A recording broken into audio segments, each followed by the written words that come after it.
Welcome to the Dance NYC 2021 Symposium. We will be with you shortly. Tonight we present the Symposium closing event and keynote conversation, a reckoning of power, accountability, and gender equity.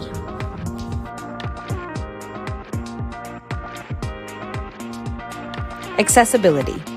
ASL interpretation and live captioning will be provided for today's session. A stream-to-text link will be posted in the chat for access to the live transcriptions. We will take a 5-minute break during this session. Stay connected with us by posting your takeaways on social media using the hashtags DanceSymp, DanceNYC2021, DanceSymp2021, at Instagram, at dance.nyc, at Twitter, at dance.nyc, and at Facebook, at dance/NYC. Community guidelines. Based on Dance NYC's values of justice, equity, and inclusion, we agree to share our opinions, challenge perspectives, and engage or debate respectfully, and acknowledge and course correct if harm is caused. Honor everyone's personhood and humanity. Not tolerate speech that is disparaging, abusive, violent, or that is intended to defame someone's character publicly. Access all the Symposium 2021 sessions via the Whova platform. Complete our post-event survey after today's programming and tell us how we did. Thank you for being in community with us.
Hi, everyone.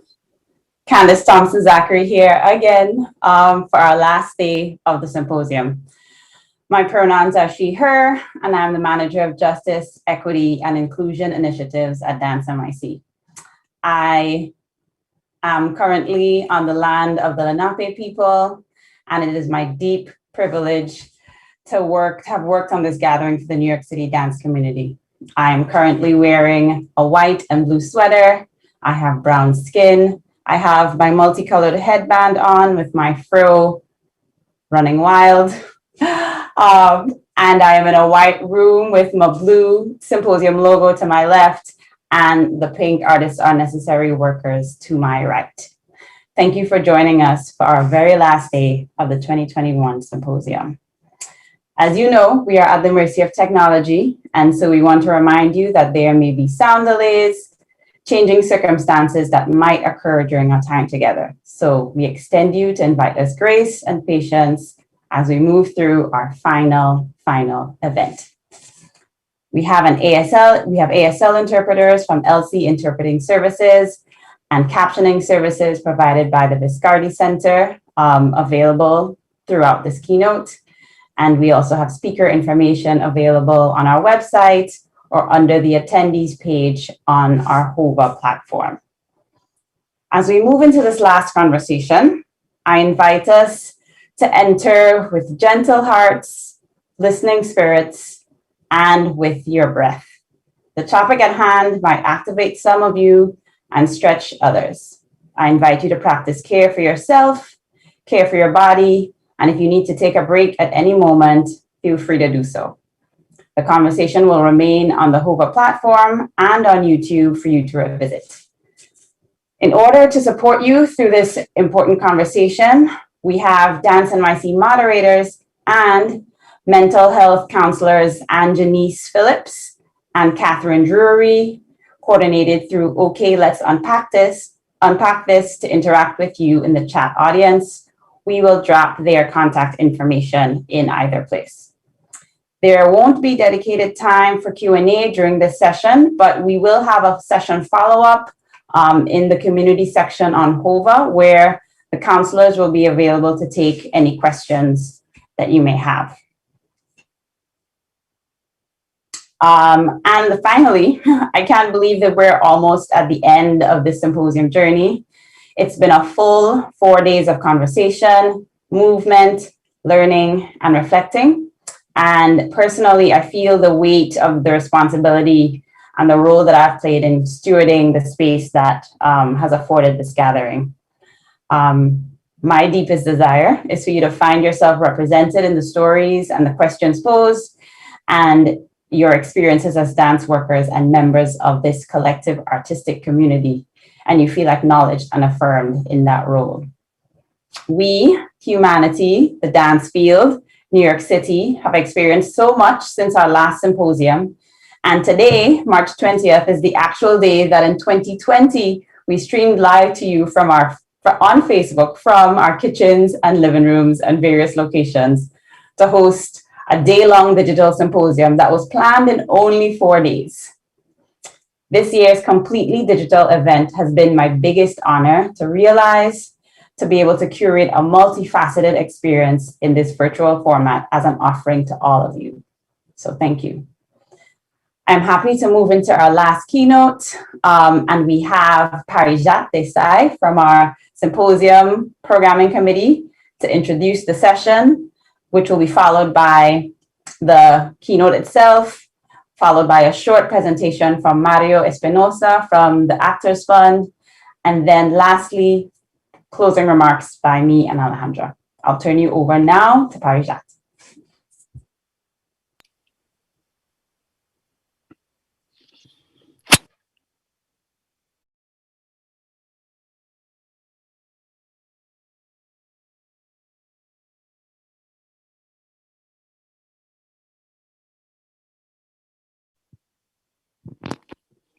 Hello, everyone. My name is Parijat Desai. I'm artistic director of Parijata Dance Company, and also proud to have been a member of the Symposium Programming Committee. I identify as a non-disabled South Asian American upper caste cis woman from the Gujarat region of Western India, bi and queer. I have longish black hair with a bit of a wave, a grown out undercut, medium brown skin. I'm wearing a blouse with a turquoise and navy blue design and reading glasses. Behind me is a white wall in my apartment, and I want to share that there's a fabric painting from Gujarat depicting a line of 4 women dancing together with their arm around the next one, shoulder to shoulder, and with them is a drummer and a flute player, and they're in a forest.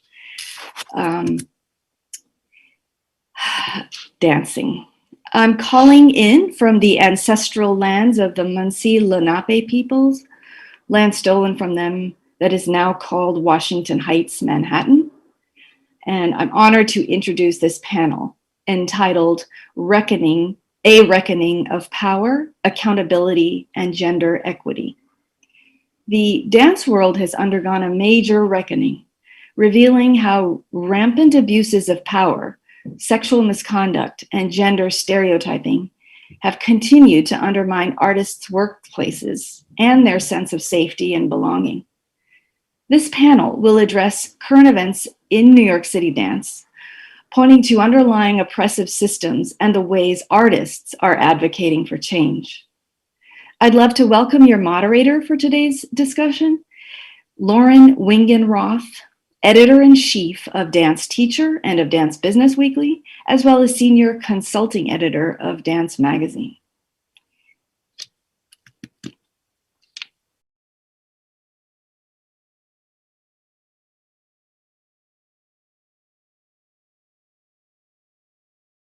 Welcome, everyone.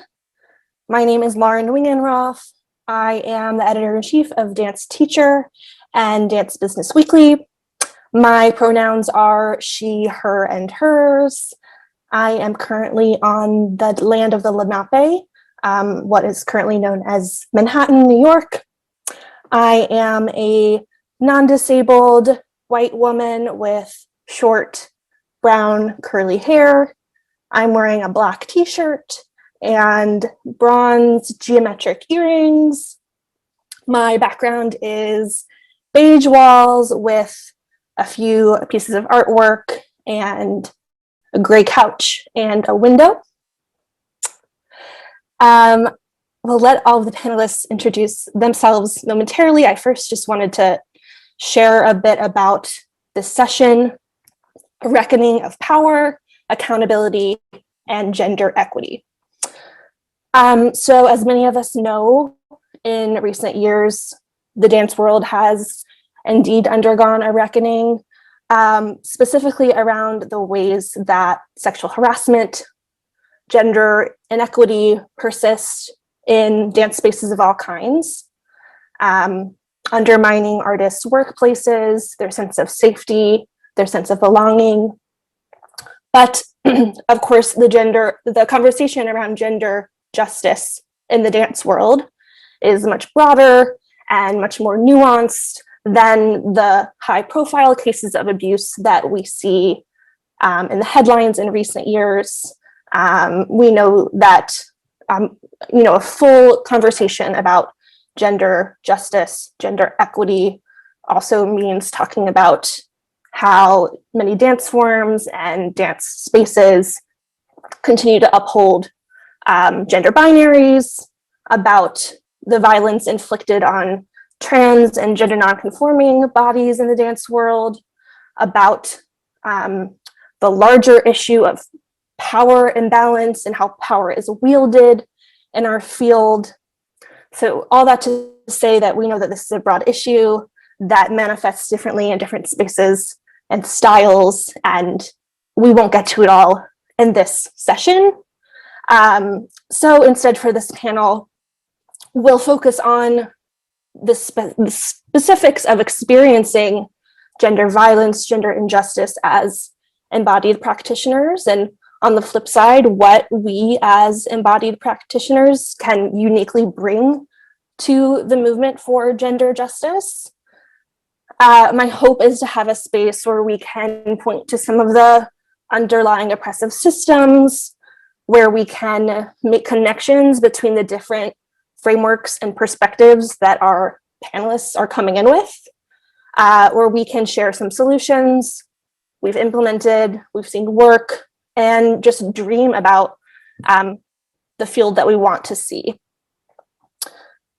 I also want to just mention that we are going to strive in our conversation to, not re-traumatize any viewers or participants who have experienced any sort of gender violence, but we acknowledge that this conversation could veer into territory that is difficult for some viewers. So just want to encourage everyone to take care of yourselves, take a break if you need to, turn it off, and also that we are lucky to have representatives from Okay, Let's Unpack This, mental health counselors who are going to be in the chat live to work through any moments of triggering or anything. So please feel free to reach out to them anytime during the session.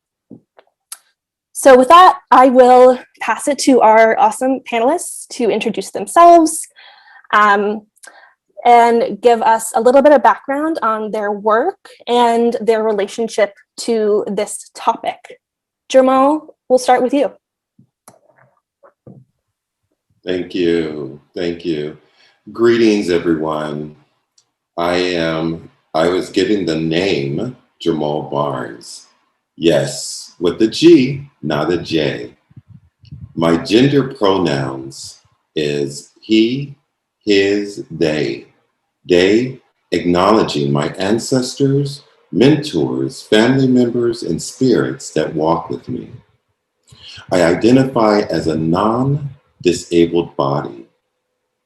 I'm currently occupying the indigenous land of the Muskogee people and Creek Native people, and the land where my ancestors were brought here to build with their blood, sweat, and tears. I'm wearing a baby blue shirt from India, and it has gold and copper embroidery. I am sitting in my home office, which is gray and white. I'm wearing also dark rim reading glasses because of Zoom. My eyes have shifted a bit. And I am sitting in a black office chair. It's such a pleasure being here due to the fact that I have been working with my company, Viewsic Dance, now celebrating over 23 years. And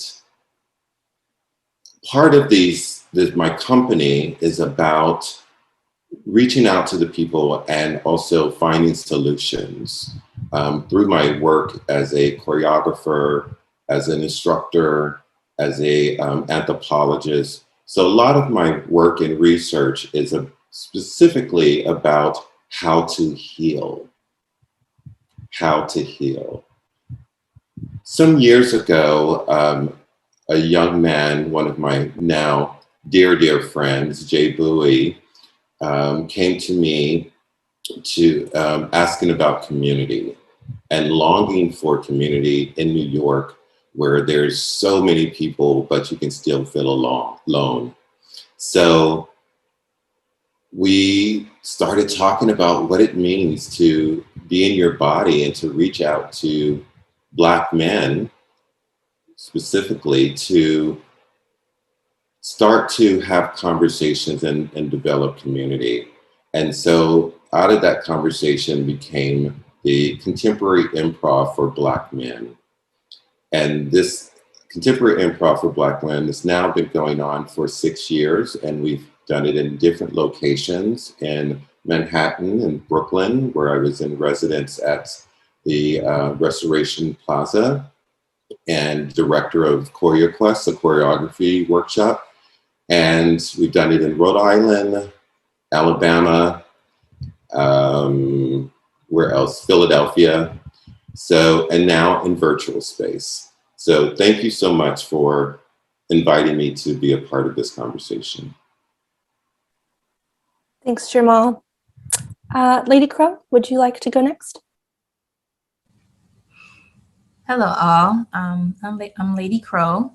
I go by she, her, hers. I reside in the land of Muskogee Creek, which is now Atlanta, Georgia. I am a Black or African-American woman. I have long curly locks.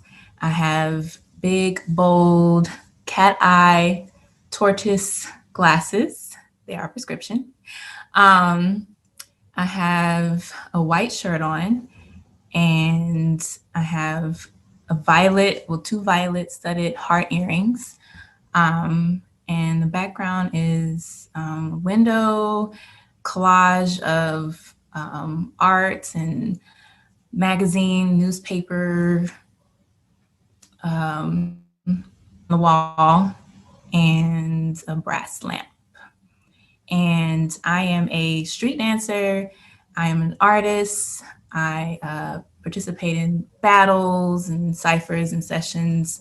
I hosted alongside with my partner in crime, Biko Rockefeller, hosting a panel discussion in regarding to sexual harassment in the street dance community, just to bring awareness within the street dance world, and now to speak up and to touch bases on the issues at hand in regarding into the world of street dance. Thank you. Passing to you, Linda. Hello, I am Linda Law. My pronouns are she and her. I'm a non-disabled trans woman of Caribbean descent. My mother is from Antigua, my father from Puerto Rico. I currently reside in Harlem on Muncie Lenape land. I'm wearing a Black Aaliyah t-shirt. I'm actually paying attention to the lettering. I think I like this t-shirt so much because it's in blue, pink, and white, which are the colors of the trans flag. I'm also wearing these gold and black earrings, a gold septum ring. I have shoulder length black locks. And I am here in my living room. Behind me are signs from the Trans Justice March, the Afro-Puck Trans Justice March that I helped organize back in 2015. The first says that I stand for more than just marriage. The second says I stand for trans rights. And the last one says I stand for justice for trans people. The subject of this conversation really, I guess, resonates due to my own experience in the dance world, recent experience in the dance world, and past experience in the dance world. I used to work full-time at the Ali Fournet Center. I was their first arts programming coordinator, and I remember the difficulty that I experienced in trying to create programming that was more inclusive to different bodies, different size bodies, different identities. Yeah, I'll leave it there for now. Thank you. Leslie, over to you. Hello, wonderful humans. I'm really grateful to be here. My name's Leslie Scott Zanovich, and my pronouns are she, her, and hers. And I'm occupying land of the Arapaho and Cheyenne tribes, known right now as Longmont, Colorado. I am a non-disabled white woman of heritage of Italian and Polish descent. I have long brown hair. I'm wearing a turquoise blouse. I'm wearing very significant earrings in my life that are silver with beads that are turquoise and orange, given to me by a student named Socorro in Mexico, in Chihuahua. And I'm the founder of Youth Protection Advocates in Dance. A little bit about my history is I've been a dance educator for 31 years. And in that time, 20 of those years were spent in Hollywood, California. I was on faculty at Millennium Dance Complex for 12 years, the Edge Performing Arts for 14 years.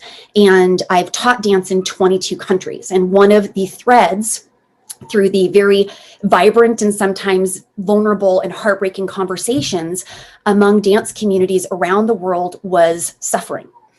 And it really had a profound effect with me was why is there so much unsaid abuse within our industry? Objectification, sexualization, sexual harassment, sexual assault, and many other forms of marginalization and abuse. And it wasn't something that was just happening here in America. In Latvia and Slovenia and Germany and Italy and Japan, and I was having these same conversations. So I started to talk about sexual abuse and sexual harassment and objectification about 12 years ago in the Hollywood dance industry, and met a tremendous amount of pushback, being ostracized, blackballed, shut down. And I said, this is not okay. So that's why I started Youth Protection Advocates in Dance, that has 29 advisory panel members of amazing clinicians, advocates, doctors, therapists, and we teach on the emotional, physical, and sexual wellness of youth and adults, and try to advocate in those spaces. We created a training program, first of its kind, that really dives into solutions and prevention and awareness. So I'm very grateful to be here with all of the participants today, and of course, the amazing colleagues that are here on the call. And I'm here to be a learn-it-all and to learn from them, and also to learn from all of you that are going to be participating in this interactive discussion today. Thank you, Leslie. Before we dive deeper into the subject material, I'd love to pass it back to you to see if in your experiences with YPAD, with working so much with sexual abuse, sexual harassment, if there's anything that you would want to share to frame our conversation, both the way we panelists are talking about this and the way that audience members at home are experiencing this with us, with the focus of our mental health, making this a safe space. Anything that would be helpful to frame for you? Yeah, well, I will say that every single one of us here on the panel and all of our participants, we are all unique ecosystems that are showing up with our own experience, our own stories, our own wounds. Even using the word trigger can be triggering to certain people. Some people prefer the term, activating. I really appreciate what you said in the beginning about taking care of ourselves. A lot of times when we are activated, it's going to happen in our body. First, trauma is stored in the body. And I would really say take advantage of amazing technology that this will be recorded. Don't ignore if you start to get a stomach ache, if you start to sweat, if you just start to feel nauseated. That is your body speaking to you, saying that you may need a break and you can circle back. There's, what's called it in the psychology circles and also in recovery. So I myself am a survivor of child sexual abuse and adult sexual assault. In trauma-informed approach language, a lot of times we use the word survivor and abuser instead of perpetrator and victim. But you will also, again, with that unique personal experience, find people that are not offended by using the word victim, or that they themselves use the word perpetrator.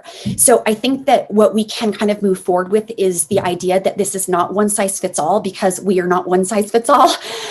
We are all so unique in our experiences and trauma.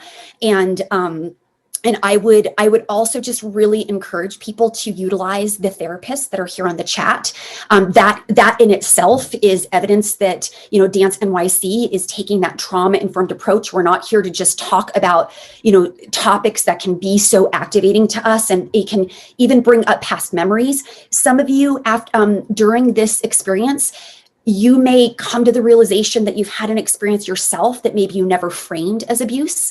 And so I would say to reach out. You could reach out to YPAD. You could reach out to Dance NYC, and maybe we could find you some resources. And even though I am the founder of YPAD, Misty Lown is the current owner. For 7 years, I ran the sex abuse division. And I've taken a tremendous amount of disclosures, and everyone is in their own space on their own journey. And I think just feeling that again in your body and knowing that it's okay to reach out for help, that there are people out there that recover from this type of trauma, and no one does it alone. So I just want to thank anyone that showed up today, because you're trying to find community and you're trying to find healing. You are among safe people, and I welcome you into this space. And then again, just reiterating what Lauren said, watch this incrementally if you're starting to feel it in your body and you're getting activated. I hope that helps. Yeah, this is Lauren again speaking. Thank you so much for that, Leslie. I found it very helpful.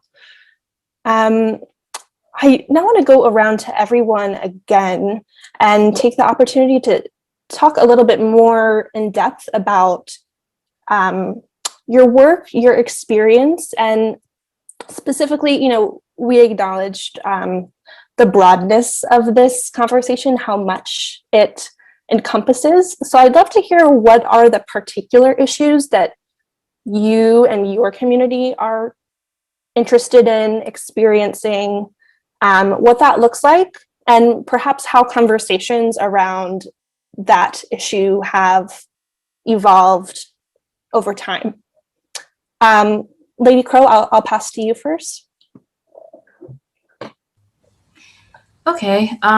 Well, for me and my experiences, I've witnessed abuse as a 3-4-year-old before, just one time. I'll start from there, and then moving onward, I will say that I've experienced different kinds of weird experiences online. How you say, per se, messages, I'm just gonna stick with that, from individuals, and that motivated me to wanted to do something about that. So I ended up connecting, fast forwarding to Rockefeller and learning about an instance with another dancer who made a blog about her experience. And I was just wondering, and I've asked, why do we not, have we talked about this in the hip hop street dance community, in the culture? And apparently it seems like it hasn't been talked about. So that motivated me to want to speak up and speak out and bring that attention to the street dance community and even hip hop itself with all the different elements. But I wanted to, I'm sorry, hopefully I don't lose my train of thought. I'm sorry, guys. Sorry,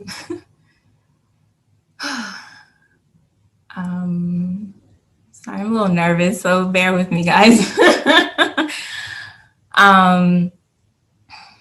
You're doing great.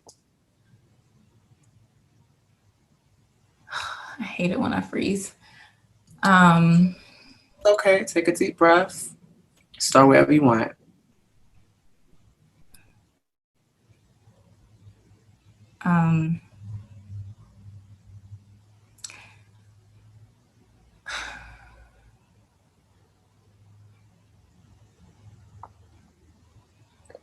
We can come back to you too if you'd like. Yes. Sure. Sorry. No problem. Thank you so much, Lady Crow. Mm-hmm. Linda, same question to you. I'm sorry, can you repeat the question? Of course. Lauren here speaking again. So the question is, give us a little more context around how the issues encapsulated by this pretty broad topic, how they actually play out in your community, in your experience, and perhaps if the conversations or the actions around that issue have evolved at all, maybe in recent years. I feel like I have to take it apart in some ways. I feel like I know me personally, I've experienced adult sexual assault, but I feel like the worlds that I've experienced that kind of trauma in is so separate from the dance world and the creative world. What I wish I had was that creative outlet to process some of those experiences. Before transition, I had that outlet. Before transition, I felt comfortable being in dance spaces. After I transitioned, it became very clear to me how gendered the art world was, how gendered the acting world was, how gendered the dance world was, how gendered the world was. So I think I became very very closed off from other artists, from old friends, from networks, from people, from community, essentially. So that when I encountered these traumatic events, I didn't have the support or the what I needed to process all of that. So I turned back to writing. When I started transitioning, I stopped engaging in art altogether. And writing was the first thing that I picked back up because I was able to do it in solitude, without judgment, without gender, without any of that. And I think for me now, you know, and how I identify with my gender is so very interesting because I just feel like a vessel, and I feel like we're all vessels. And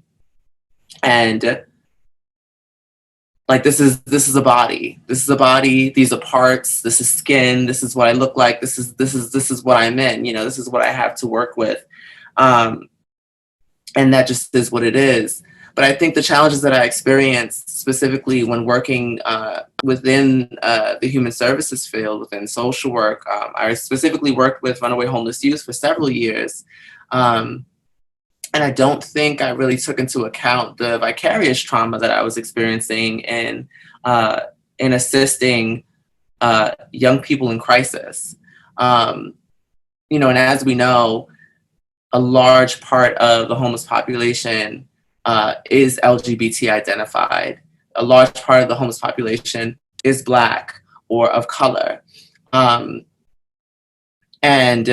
I had to make a decision for myself whether or not I wanted to continue being of service when I didn't really feel like I had enough left to replenish myself, or to take a step back, leave the field, and really restore. So I did, and I left full-time work in social services in 2019, and for a long time I was juggling both. You know, being an independent artist and, you know, being a service provider, and both became very demanding. So the decision to actually leave and put myself first and process my own trauma and past, I think was very necessary. I began to work in the art world full time, and everything was going great. And then Rona happened, and we're here now.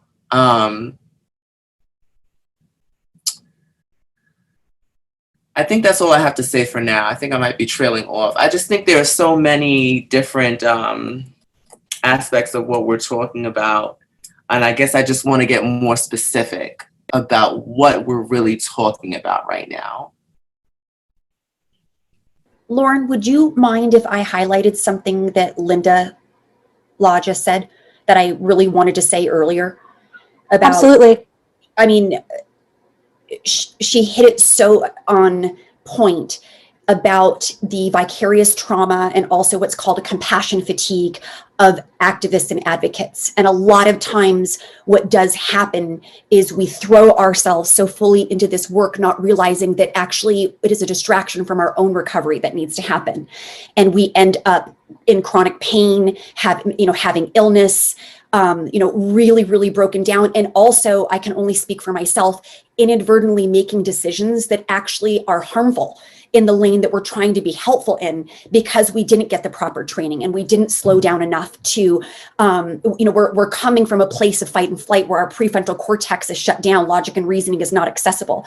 So I think that I just want to affirm the experience that she just shared is something that I experienced as well too. I was not prepared also for the pushback of being an activist and the pushback. So all it did was it just compounded it into more complex trauma. So for the participants that are on the call, I am sure we have people here on the call that are like really passionate and, and they want to go out there and they want to do the work. And I just want to really co-sign what she just said, that the best thing we can do is first do this work.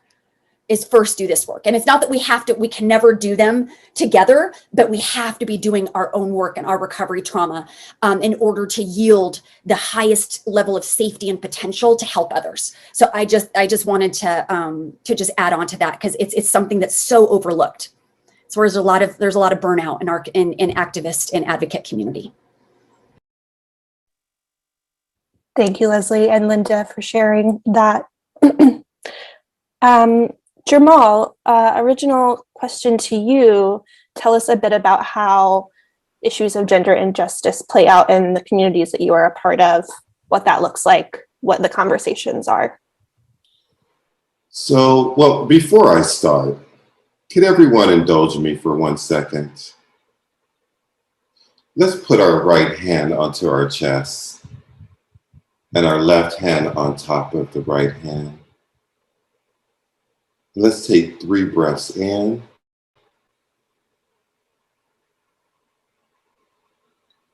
And exhale. One more again. Inhale. And exhale. Last time. Inhale. And exhale. Allow the hands to float down to the side. That's the work that I did. Good morning, good afternoon, good evening, happy Kwanzaa, so on and so forth. Yes, it's interesting. Reckoning the power, accountability, and gender equality. I hope to speak from my personal experience. I hope to speak from honesty and truth, and really dig deep into this subject, which is so, yes, it can be heavy, but what is more heavy is not making people accountable to the injustice and the abuse that's going on. So the work that I've been doing with contemporary improv for Black men came out of, like I said earlier, a conversation of a young man looking for community and not having a central place as a safe space for him to really express itself. Well, I organized this improvisation using the tools that I knew how to connect. Improvisation, allowing people to feel free in their bodies, opening up channels, allowing a safe space, a real safe space where there's no judgment, there's no spectators, and there's no performance. So contemporary improv for Black men we don't videotape. We have no, anyone that's in the room must participate. I invite Black men particularly, and over the years, that language of how you identify as Black, how do you identify as male? I leave that up to the participants, and then we can come into the room and have discussion about that. So it first started just getting into our bodies and being able to be in a space with people who you felt comfortable with over time. And the first time that some of these men have been touched without any expectations, without the, I call it the big black buck syndrome, where the Black men have to be that sensual, that protector, that place where they can be vulnerable and find a place that they can be supported to not only support others. So this is what contemporary improv for Black men has come about. And it first started physically, but when you put a group of like-minded people with contradicting views and perspectives of the world, it started becoming a kind of conversation, a healing place. And something that, I'm not a trained psychiatrist or counselor. I am a movement practitioner. And as a movement practitioner, I do encompass everything that goes on with the body, mind, and spirit. And we talk about that all the time, but how do we practice that and how do we provide a space? So for contemporary improv for Black men, provides safe space for Black men to come together physically, mentally, and emotionally.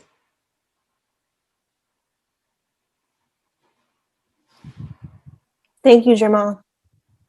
You're welcome. Lady Crow, I just want to check and see if you want to add anything else on this question.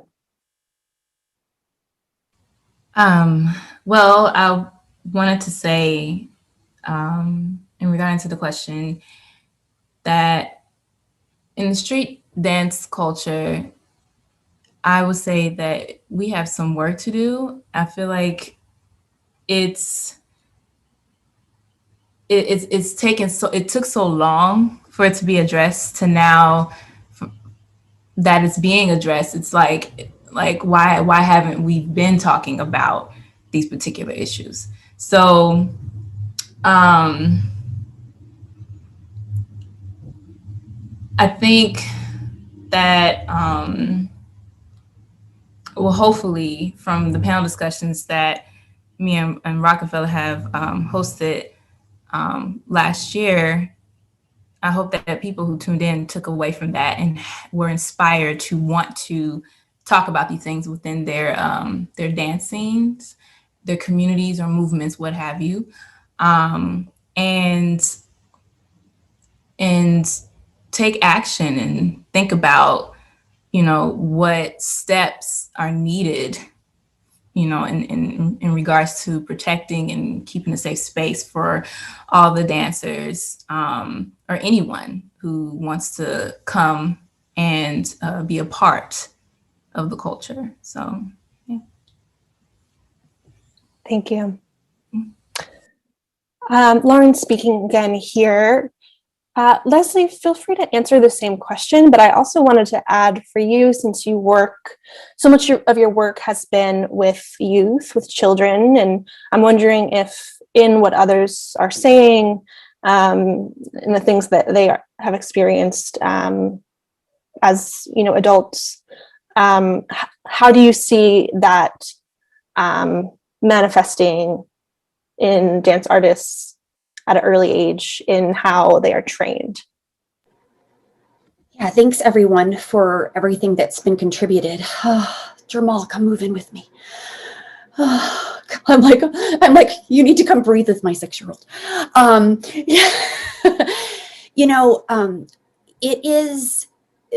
This is an onion. It is layered, it is complex, it is interconnected, and we cannot, as a society and as citizens, expect our children and our youth to be constantly consuming images of bodies that are being self-sexualized and objectified, that are only being appreciated for parts, that it is all about the external, it is all about the look, it is all about the talent, it's all about the followers, the views, the viral. The lyrics in the music exacerbate this idea that people are objects, that that sexualization is taking the place of healthy sexuality. So we have in our culture where intimacy is replaced by intensity. You only have to watch some of the music videos to see that. And so intimacy is being replaced by intensity, and love is being replaced by the lust and the objectification of the body, which leaves no room for the soul. It leaves no room for the spirit. It dismisses the spirit. It dismisses that we are people that this is, as Linda Law said, this is a vessel. And inside this, I feel deeply. I have experiences. I have opinions. I have thoughts. I have ideas that are worthy, and I have agency. And even children, they're not taught that. So in this space, and what Germaul was talking about, I mean, also to like this is so profound, because when we look at the progression of how our dance space has changed, no judgment, no spectator. He said, no judgment, no spectator, no performance, no video. Our youth do not have that.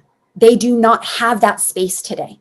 I'm old enough, I'm 48 years old. I'm old enough to remember when I taught at Millennium and nobody took videos. We didn't do groups at the end of class.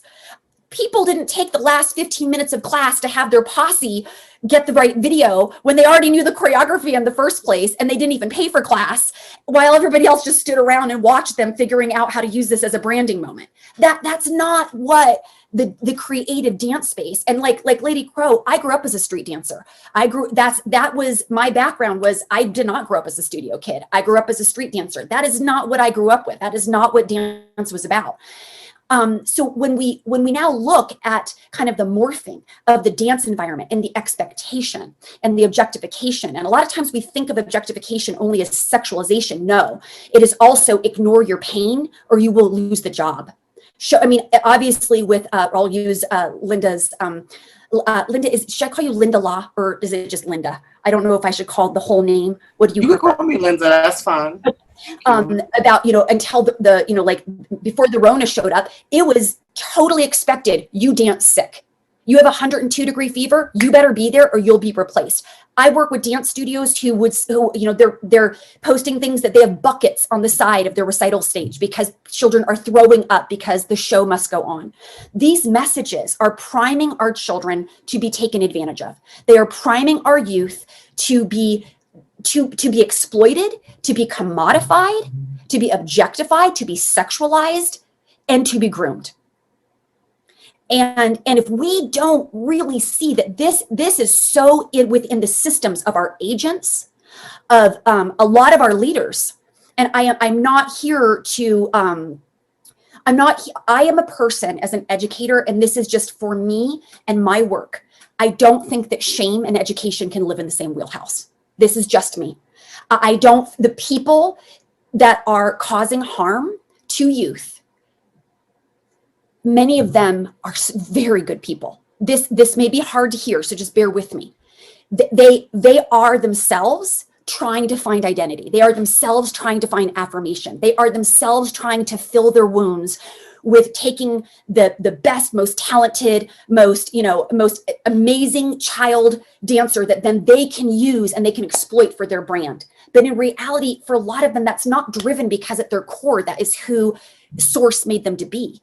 They have not yet been educated. They have not yet had anybody stop and put them to accountable. They may be somebody who this is what happened to them. So the beat goes on. They're repeating the exact same thing that happened to them as children, the exact same recipe for success: objectification, sexualization, ignoring pain, ignoring personhood, ignoring agency. So this is, it is something that it's pervasive, but it's everywhere. It's in YPAD, we call it the red room. So many people are in the red room, you cannot see red. We can't see, as a society, we can't see red. With the videos and the language and music and what is going viral, why would we not expect that 10-year-olds, 11-year-olds are doing, Snapchats or TikToks or whatever their platform is, revealing part of their body, doing the pouts, objectifying themselves? It is not these kids' fault. This is what they are being told is the most primary valuable. In our society, it is, and excuse, I won't say the full language here. We actually didn't go over about language. I'm like, what am I allowed to say in terms of language? But a lot of people are being taught that you've got two choices. You're either effable or you're invisible. And that is a message to our youth in dance. And that's why you will see, our YPAD did the first of its kind study with Dr. Tomi-Ann Roberts, who is a sexualization objectification specialist. She sat on the American Psychological Association's task force on the sexualization specifically of females. And of course, sexualization, objectification happens to all genders. But what her and her team did is we did a research study where we took the most viewed viral videos that objectify and sexualize children. And then we used an eye tracking device. And we did a pre-survey and a post-survey about what the viewer believes about these dancers. And we're training our brains as a society. We may think as a society, you have to be a pedophile in order to sexually target children. But the brain wiring of people is being changed because our dance industry and the greater culture, this is not just dance, this is happening in our greater culture, is presenting children in a way that makes society think they don't have feelings, that they themselves are inviting sexual attention, that they don't even understand. They don't understand the power of intimacy. They don't understand the power of sexuality. It's being imposed upon them. It's being imposed upon them. So this is exploitation, this is objectification, this is commodification. And what do you think happens to these children when that celebrity teacher says, hey, you were the best in class. I would love if you want to come to my hotel room. I would love to work with you as my assistant because you're my favorite. You are special. I've got some jobs coming up. Imagine if that child or that youth, that tween, that adolescent has not had any education about body agency, about grooming, about their right to say no. Imagine if they might have parents and caretakers that are also vicariously living through them and that are also exploiting them. Not everybody has adults around them that are really there to, and Germaul, I think Germaul has something to say about that. His body language really just perked up. A lot of times they don't have adults around them that are even on deck to see these red flags, but they're part of the red flags. So this right now, with a lot of people coming forward with their stories, this started with them like a slow drip, like a frog in a pot getting boiled. And by the time that moment happened, they were self-objectifying, self-sexualizing. They didn't realize that they were worth it to say no. They had the right to say no. So this is, and I don't say this word to be, dramatic. This is dangerous. This is a setup. This is priming. So Germaul, obviously I'm not the host, but I don't know, Lauren, I think Germaul's like, I'm going to get in here. Please. Thank you. You said quite a lot, and I was just making a few mental notes here. Be devil's advocate a little bit. Yeah. Sex sells over history. Well, I'll just leave it at that. But sexualized or being sexually objective is another thing, for sure. Not allowing ourselves to be afraid of expressing ourselves. Right. In a good way. At the same time, you said something really interesting and really interesting, talking about power. And what came to mind was hurt people hurt other people. Mm-hmm. Do you know that phrase? I do know that phrase. And when you're talking about generational hurt and passing down this thing, they only know what they've been taught. They can only teach what you've been taught. Right. And this is where I call myself out. I showed up to Hollywood as someone who was a survivor of sex abuse as a child, adult survivor of sexual assault. And I was in my baggies, my jersey, my ball cap, my dunks. And within a year, I was totally in the depths of an eating disorder, self-sexualizing, not thinking that I had any power, just going with the recipe that everybody was saying. And my influence on children was not positive. Because do you think I was thinking about them? I was thinking about myself, not because I'm a bad person, not because I don't care about kids. They weren't on my radar. I was too narcissistic because I needed to climb the ladder of success in order to fill the hurt that I had in me. So I'm on the other side of that. But in terms of healthy sexuality, the American Psychological Association and the task force defines healthy sexuality first and foremost as being self-driven. And self-driven sexual exploration is beautiful, right? We want kids to have self-driven we want them. It's natural when they hit puberty. That is natural. What's happening in a lot of spaces in dance is not self-driven sexual expression. It's not that they're finding this empowering. They're saying, well, this person is telling me this is empowering. And so we have to look at the difference between self-driven sexual expression and sexual experimentation, and then when it's coerced. Yes, for sure. And talking about the power structure. Yes. The power structure. And that's all relative. What is power? Who holds the power? I'm trying to teach my people around me, not only the youth, but most definitely the adults, is that power comes within self. first. And once again, in checking oneself of where not to perpetuate this ongoing abuse. There's an old saying in the Black dance community is that we're gonna break you down. We're gonna break you down. But you know what? If you're gonna break me down, have something to fill me up. That's where there's lack of. If you're gonna break someone down, have something to good. And I've worked with some amazing choreographers with that same mentality, but they were able to, in turn, give. Yeah. Thanks, Germaul and Leslie. This is Lauren speaking again. Leslie, one thread I was noticing in what you were saying is the connection between the dance itself, what we see on stages and other performance and movement settings, and how dancers, youth and adults, are actually treated like behind the scenes in the actual workplace for professionals,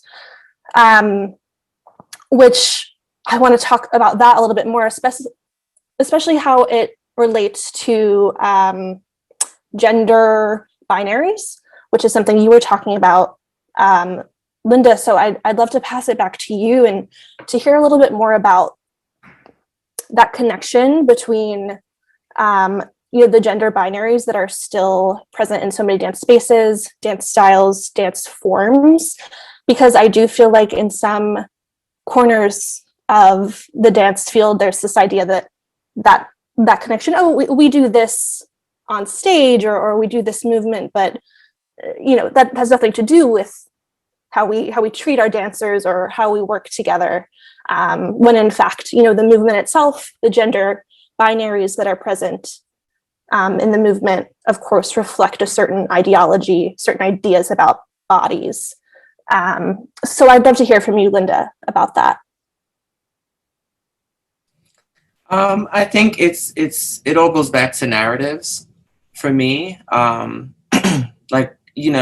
feel like I encounter a lot of artists that sometimes want to include trans or gender nonconforming people into whatever work they're creating for the experience. I think oftentimes, TGNC people just end up feeling tokenized, unnecessarily. But rarely do you see people actually extend opportunities to TGNC people to create, to tell their own stories, to have control over their own narratives, to cast their own community. You don't see opportunities like that.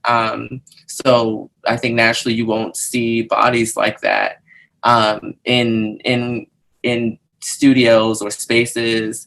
I think it's really difficult for me to have this conversation without addressing the fact that we're living through a pandemic, and there's so much more emphasis on digital interaction than there is on that, that in-person, I feel like whatever intimacy or intentionality, we might have had before feels very far gone. I feel very far removed from any sort of dance space. I'm like, what is that? What does that even mean in this world, in this context? I think that I feel like so much, everyone has said so much that I feel like the conversation's gone so many places, so forgive me if I'm a bit scattered, but I remember when I was younger, and I used to babysit my baby brother, and I was dancing full time. This is before I transitioned. I was dancing full time. I was with a small dance ensemble, and my mentor and instructor and director, she wanted us to engage with the dance intensive program, so we learned as many different disciplines as possible, many different styles of dance. And at the time, thankfully, there was a Vogue instructor.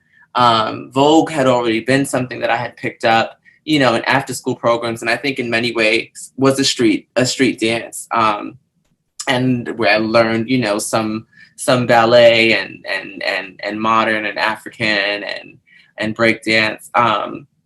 But I remember specifically babysitting my baby brother, and I think he was probably 7 or 8 at the time. And he wanted to get, I brought him with me because my mother wanted me to babysit and she didn't have anyone to babysit, right? Talking about limitations. Anyway,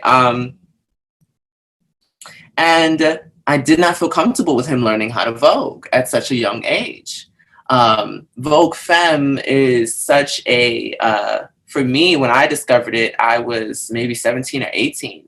And it was a freedom to being able to explore my own sexuality and sensuality through movement. And I think Vogue is really, really amazing in the sense that it, like the LGBT community, it makes so much room for other movements. There's nothing that you can't do in Vogue. And when I look back on that now, I question, and I see how he's turned out. I question if that could have been a more, just a better influence for him to learn how to express himself, or become comfortable with his own expression and femininity. I think the values and the principles that Black men are held to in community and school. I come from a family, a very broken family. We all were in foster care. So, I don't know where my baby brother is now. And I do wonder sometimes if I would know where he is if I had allowed him to express whatever he chose to express. I feel like there's such a fine line between freedom and I guess what we deem as inappropriate. I see an artist like Cardi B. I see what goes viral. I see what gets sensationalized. And this is what's hot, and this is what people aspire to reach a level of success. They feel they have to reach a level of beauty or acquire some sort of, extensive following or popularity. And I think we're all, I think we're all in many ways just victims of a very, very twisted, sick and twisted capitalistic, society. Many times people, they can't take a break, when experiencing trauma because they have to keep money coming in, I think that it still oftentimes feels like a man's world where I turn on the radio and I hear a male artist back to back to back to back, when we think about what narratives, what voices are actually being heard, being included, what people are choosing to cast, the stories they're choosing to tell. It's Black History Month. Can say so much, with that. But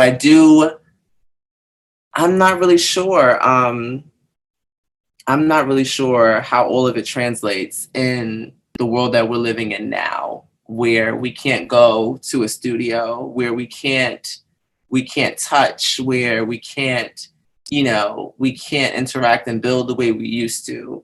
That everything feels filtered. Everything is portals and digitized, and oftentimes things don't feel. I know for me, they just don't feel real. This conversation doesn't feel real, but it's happening. So I think there's a lot that we're adjusting to, and I can only imagine what children might be adjusting to. But I know I think for me as an artist or as a facilitator or teacher, I think my main motivation with anything I can create is to continuously ask myself why and for what reason does this need to happen? And I think that's the responsibility of the artist, right? To reflect on what's happening around them and their own experiences. But I do think there's a lot of inclusion that needs to happen in so many fields. And I speak about ballroom in particular because ballroom was a space that was created for the trans feminine to feel a sense of safety. And as it stands now, it's very male dominated. And I don't know many trans women that even feel comfortable, or welcomed into a space that was originally created for people like them. And I think that can be said about a lot of different spaces. That oftentimes, I know for me personally, everything feels like a boys' club. That's all I'll say.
Yeah, thank you, Linda.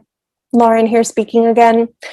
Lady Crow, I wonder if you want to respond to that and speak to that same sort of question of, you know, in the street dance world, the gender binaries that are or have been sort of inherent to the way the dance works, the movement works, and what happens, you know, when you're not dancing, and how they inform each other.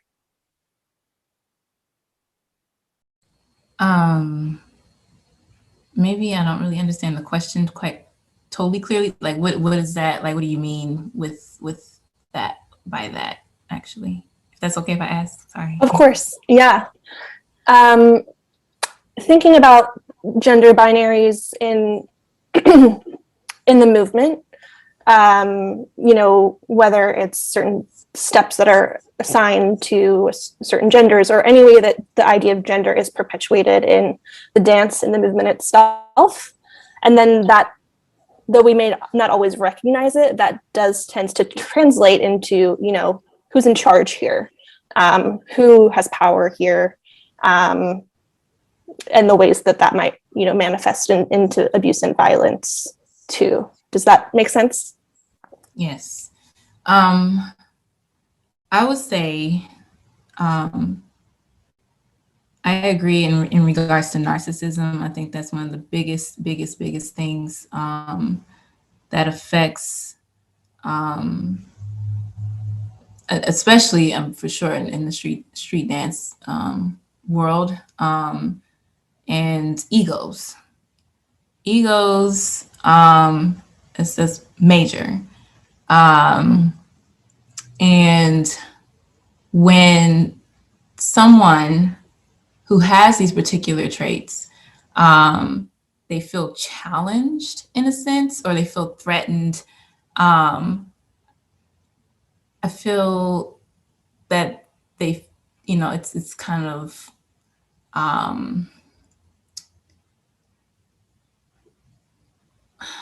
I feel like it's kind of like a reaction of,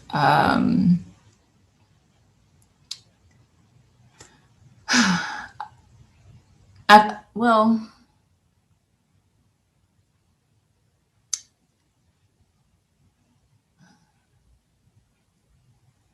I feel like it's like they would, I'm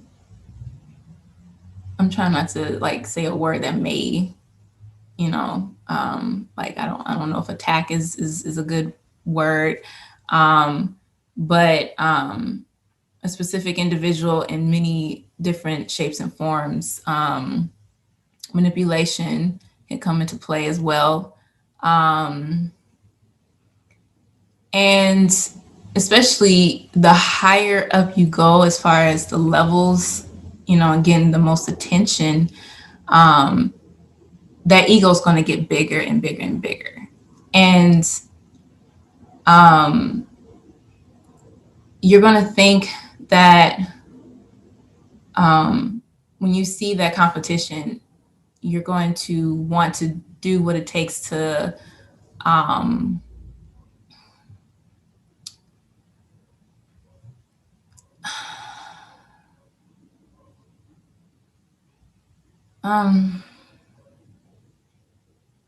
Can I offer to call it out? sure. Yes, to take the offer to say to call them out. Is that what you were saying? You're thinking?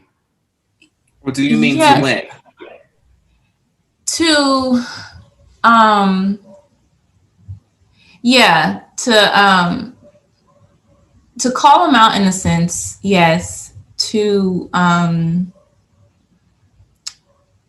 make sure that they keep their status, like in terms of like elite dancers per se. Like if you're not on their level, you're like a nobody, pretty much. And it's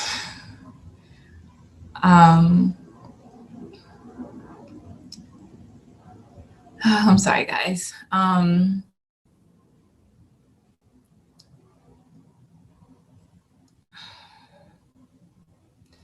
No, I'm sorry. I kind of struggle with some of the questions. I'm gonna be honest with you. I'm so sorry. You're really making a lot of sense. I mean, I resonate. I feel like what you're trying to say is when people have that power, they're going to do anything to hold on to it. You know, and yes. and that status and the identity and the privilege, they will be manipulative. They will be coercive. They will acquire traits that are needed, that are normally harmful, to keep that power. So, I mean, I think your point is, I mean, you may not think that you're articulating it, but that's what I'm hearing you say. Yes, exactly. um, so if that answers the question. Yeah. Which, yes. Yeah, thank you. Speaking of power, so much of this is wrapped up in power, and I thank you, Linda, for reminding us of the ways that the pandemic informs what we're talking about. And I'm wondering if, in your experience, maybe we'll start with you first, Germaul, the pandemic has exacerbated harmful power dynamics in the field, or if it has, on the other hand, maybe made space to start changing them, maybe both in some ways. What do you think? This is Germaul. In some way, this isolation, this pandemic, this racial pandemic, the COVID pandemic, the energy pandemic, the hunger pandemic. There's so many things that's impound on this time right now. It has been in some way an equalizer to make people sit and really think what has worked and what has not.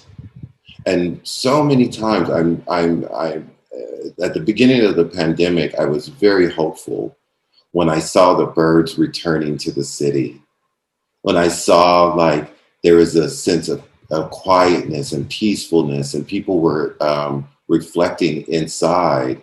And then all of a sudden, things start to open back up. And that whole reflection and that whole idea of accountability has dissipated slightly, thrown out the window, because so many people, and we're going back to the holding of power. When you have been accustomed to doing one thing for so long, it is scary to change. And I can understand, I can imagine the people who feel what's power, and that's all relative. If we're really talking cosmically, who really has a power? If you're Christian, they would say someone else has a power. Who really, power is relative. So at this time, I'm finding that there's been a good equalizer of what has been going on recently, and a lot of things have come out and revealed.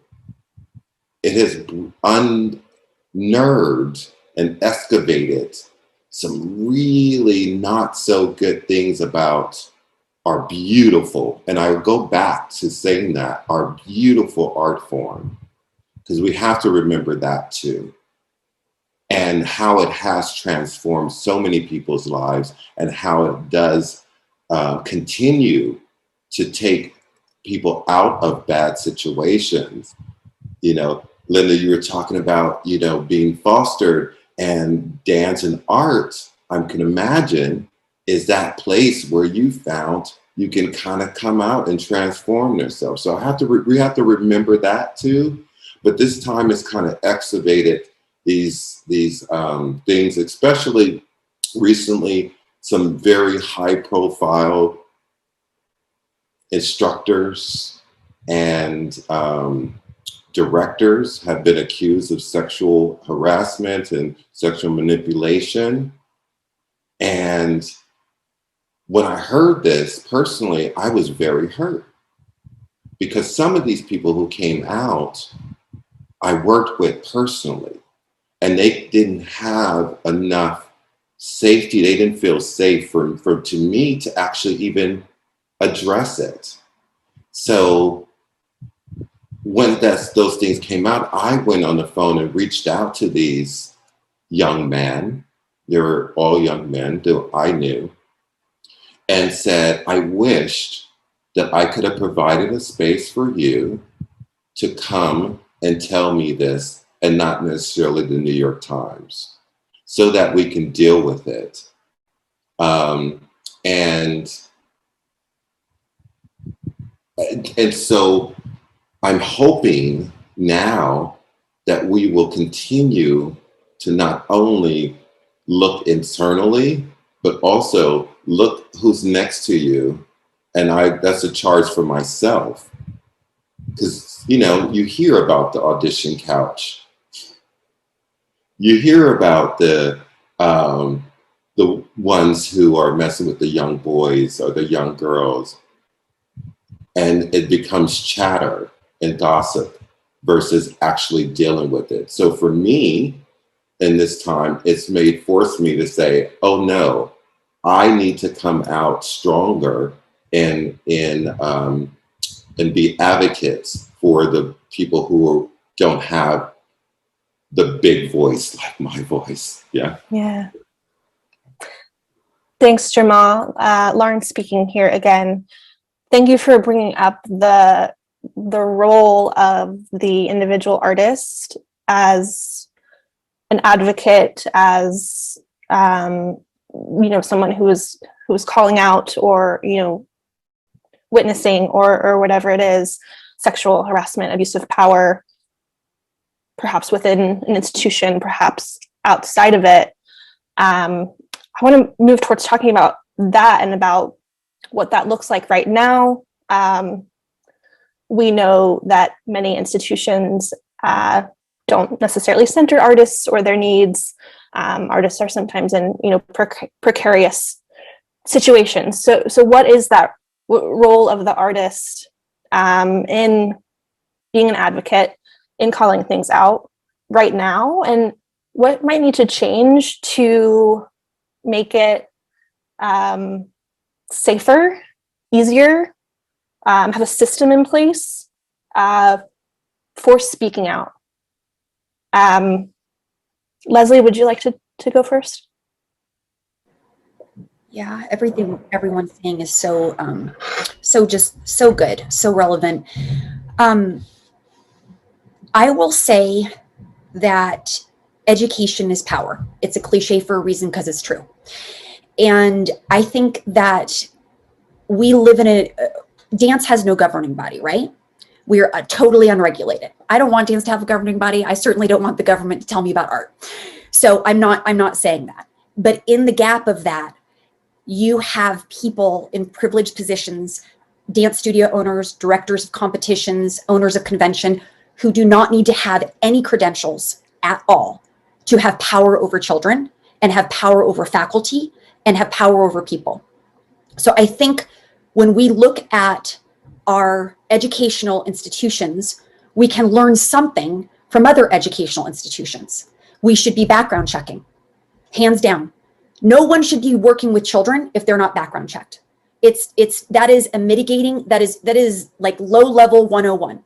Background checks are not going to do it, because there's a lot of abusers out there that have never gone on the radar. But God forbid that we do have someone teaching in our facility, teaching on our faculty, and all we needed to do was run a background check for $20 to find out that they were not a safe person to have in our space. It's a PR nightmare for the organization, and it's just it's a best practices. If we're working with children, we should be background checked. How many times have we all been invited into studios to teach, or that we've all been in a place of influence over children, and no one's asked us for anything? Also, the educational training.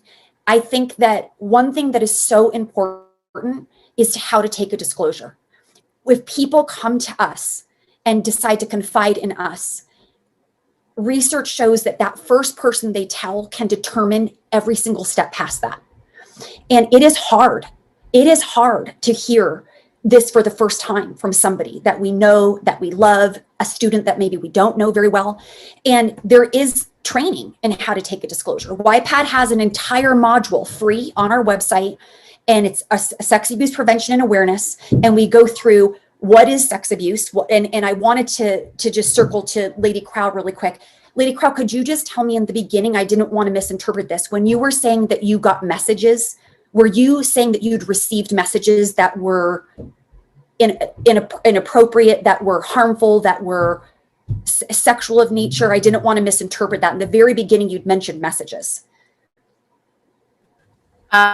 Yes, they were. I just was trying to be mindful of words. I didn't want to superimpose that's what you were referring to. But we have to realize in dance, there is something called non-contact in society, non-contact sex abuse. There doesn't have to be contact.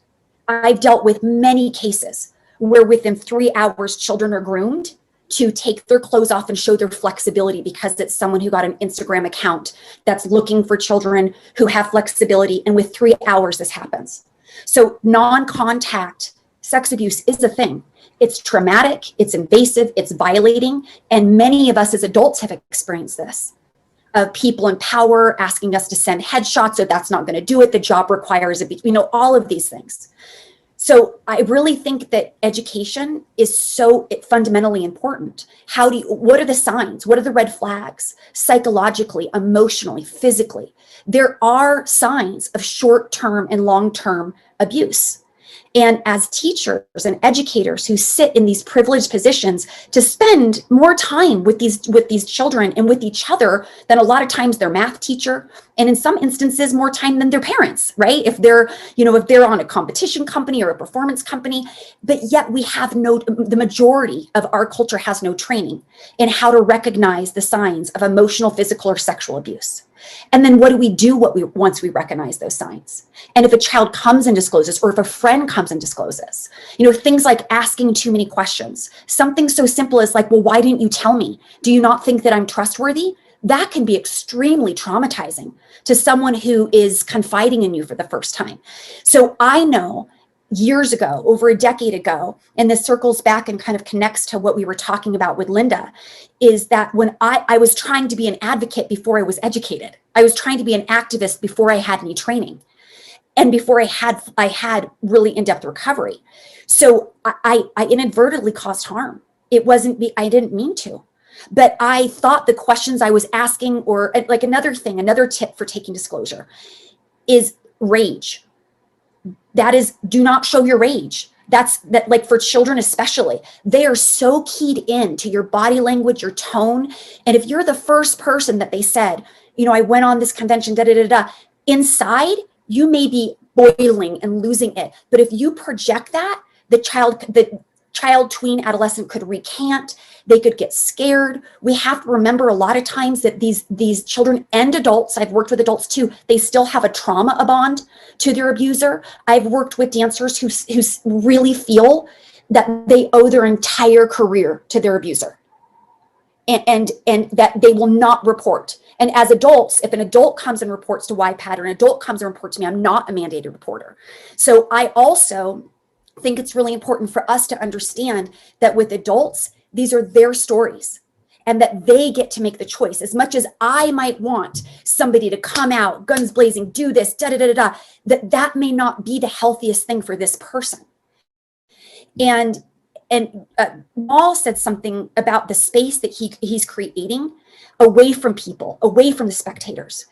So much of these online disclosures that are happening, for months when this happened, I was on the phone with dozens of people who disclosed online, who had people in the chat saying really harmful things, even abusers coming in, people making videos defending themselves.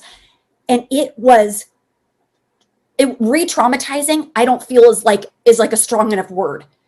So it's like this momentum has happened because in our society, a lot of times suffering becomes entertainment. and it becomes something where people hop on Instagram for the sex abuse disclosure, and let's grab our popcorn and Coke or pop or whatever it is that, you know, our chats are, and we don't realize this is a very traumatized person who may not be logically thinking, who may not even have a support system. What do they do when they get off that Instagram live? Who do they go to? Do they have a support system? Do they have a counselor? Do they have a therapist? Are they in the midst of suicidal ideation? Are they in the midst of self-harm? You know, we have to just really like slow it down and just be so thoughtful, because this is people's lives. And a lot of the survivors I've worked with that have done online disclosures end up reaching out to me because they regretted it. They felt good in the moment, they felt empowered in the moment, and then a couple days passed, the sensational story was over, and they're left having nightmares, panic attacks, you know, all of these things, and there's no support system put in place. So, you know, healing is first of all an inside job. It's not to be done. I hope that everyone hears me. My heart is not to say that if people choose to come online and disclose their abuse and they feel empowered and they feel it's healthy for them, this is your story. What I'm saying though is that there has to be thoughtfulness around doing something in the public square, because the public square a lot of times doesn't care. They don't care. And it's just the next big thing happening in dance. I mean, and this has been happening in dance for decades. You know, this is not new. You know, this is not new. And so I would really ask people, why not go? It's free. Go on YPAD, take our sex abuse module. We'll teach you about mandated reporting. We'll teach you how to report, when to report, why to report, the laws on mandated reporting. You know, what is the signs of grooming? We have a whole section. You don't know a red flag if you've never been taught about the red flag. A lot of the parents we work with, they look back and they feel such guilt and remorse because they're like, I should have seen it. I should have seen it. And I'm like, no, you didn't know. You didn't know that this was clearly grooming. You didn't know because no one trained you on it. You know, so I think every parent of a child that's going to be in any youth-centered activity, whether it's soccer or football or anything, any youth-centered activity should go through a training module so that they can recognize the signs. And I mean, so education is power, and obviously this is part of it. Education here is power, but taking the disclosures. I have to say, I took disclosures probably 12 years ago that I circle back now and I'm like, oh, I wish, and I'm a survivor.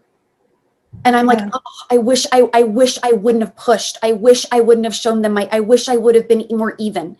I wish I wouldn't have asked. I wish I wouldn't have made it about me. You know, so, and I think that's the other thing too, grace, give ourselves grace. Like, I don't out myself as me saying that I've done this to I'm in a shame cycle. I'm not. I forgive myself for those mistakes, but I corrected those mistakes by now treading more careful and being trained in trauma-informed approaches and being trained in in how to take disclosures. So for anybody that's listening to this, give yourself grace if maybe you're having an aha moment.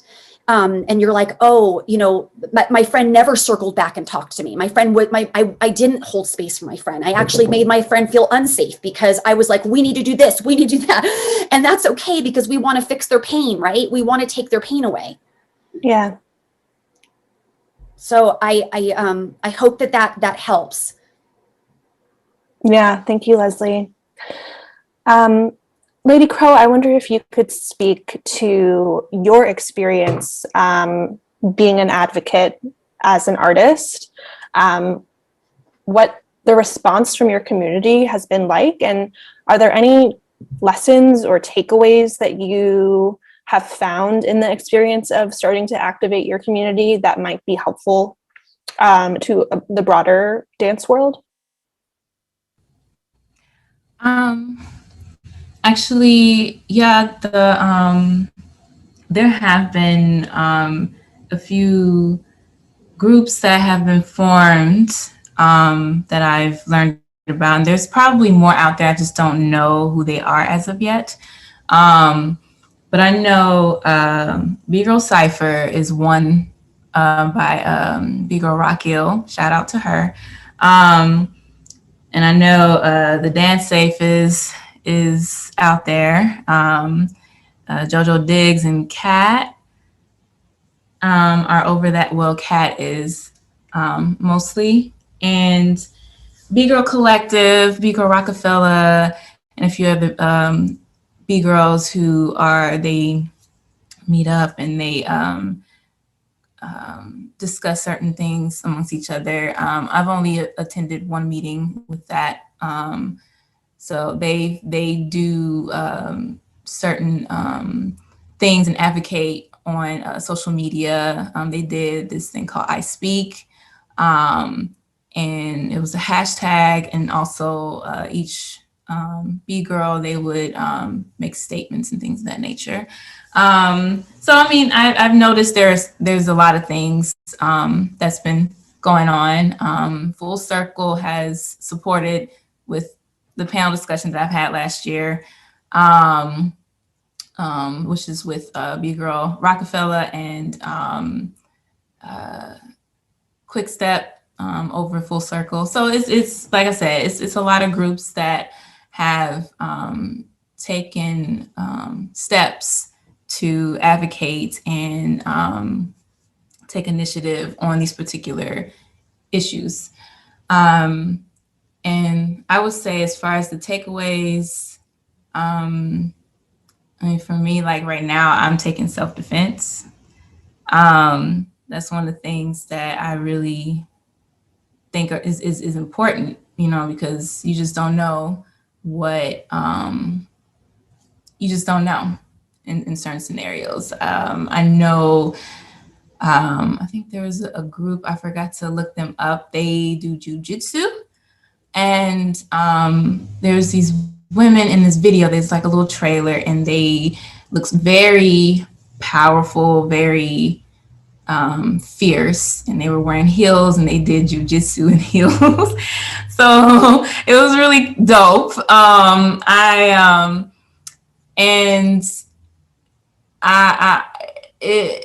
I think that,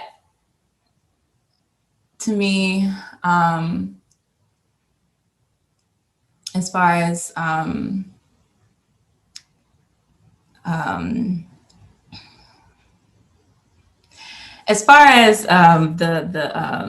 it's that aspect, I'm sorry. I think that it's important to, as far as like, if anything physical happens, if it escalates into a worst case scenario, I think, you know, having that skill set will be very much helpful. But also thinking of other ways in which can make a big impact, like maybe have some events acknowledging Domestic Violence Awareness Month, which is in October. And then I think Sexual Assault Awareness Month is in April or May, somewhere around there in those particular months.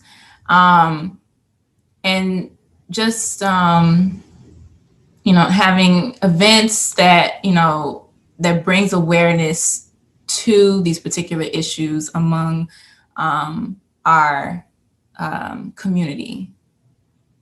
So, yeah. But this is Germaul speaking. May I, you know, thank you guys so much for bringing up such a broad and very specific thing. I would love for us to really be able to talk from the heart and talk real. And talking about something about institutions or individuals. As far as I know, not many people who work in the dance world work in silos. They work with other people. Even everyone is accountable. Even when you say someone is the director, they're accountable to the board members who holds the powers. So question is, do we hold the individual accountable or the institution?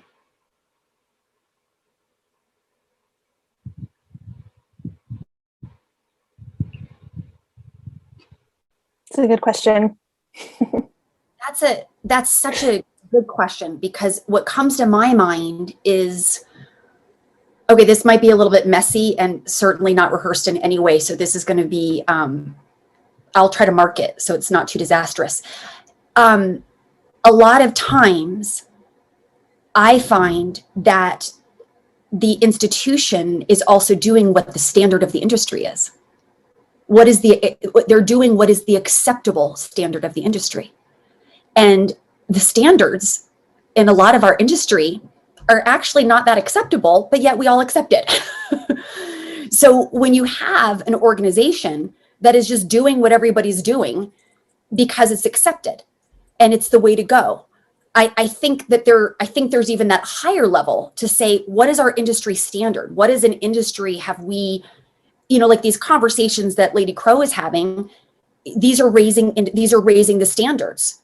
How can we say, if we're not talking about this, if no one ever talked about certain things that create mitigating things in place to create more safety and wellness within dance spaces. This has not been talked about even that long, right? This is something that's not just going to change overnight. I mean, 12 years ago, it was pulling teeth to try to have Hollywood agents to even sit in a room with me and discuss this. So I think that even the progress is slow, but we do need to at least see that the conversation increases the standards. And hopefully then when there's an expectation there where people are held to an expectation of humanity, of safety and wellness within their organization, then things kind of can change. But it's a great question, because I think it also comes to, do you believe education? There are bad actors, and then there are people who, under their watch, bad things happen, and it may not be because they're actually bad actors. I believe both exist. Yeah. Thanks, Leslie. Linda, it seemed like you had something to say too, and I want to, go ahead. I'm sorry. I think we were both saying the same thing. Yeah, no worries. I'll let you respond. And I also wanted to ask you, in addition to your response, if you could share, because you have worked in such a multidisciplinary way, if there's anything that you have experienced in another field, in another aspect of the performing arts, or, any of the many places where you have worked, where something has happened that has actually worked, where they seem to be addressing these issues in a way that is more, sophisticated, more thoughtful than what we're doing in the dance world. And if there are just any learnings that you would want to bring to the dance world from those experiences. These questions are loaded. I have so many thoughts. I've been writing simultaneously as the conversation has been going on. I'm sorry if I appear to be distracted. I'm not. To answer your question, Germaul, I think both the institution and the individual need to be held accountable. And I think that's why, there are these systems of checks and balances, right? But I think it's more often than not that people are not checking the balance, I feel like there's so much that happens to people, and we can't just, I don't think it's fair. And I agree with what Leslie was saying. I just think it's on everyone to be accountable to how we transform the industry, right? I think everyone has great power in whatever position we may be in, right? And I think it's really all about how we use it. I know for me, being in a supervisory role, or being in a position where I'm casting or collaborating creatively with other people, there's a certain amount of agency that I have, right? Whether it be, financial agency or creative agency. And I need to keep in mind, as a facilitator, as an organizer, as a leader, right? As someone with power, to extend the same agency to whoever I'm working with. I think we all have a great power. It's really about how we use it. I dream of a dance space, and I've always dreamt of this space that is free of shame and self-consciousness. I think when I transitioned, I became very, very self-conscious about my body. And it was really, really hard for me to step back into dance spaces. And I know in particular, I wanted to get back to doing West African dance. And there was a free class here in Harlem. And I said, it happens twice a week. I said, well, look at that, let me go.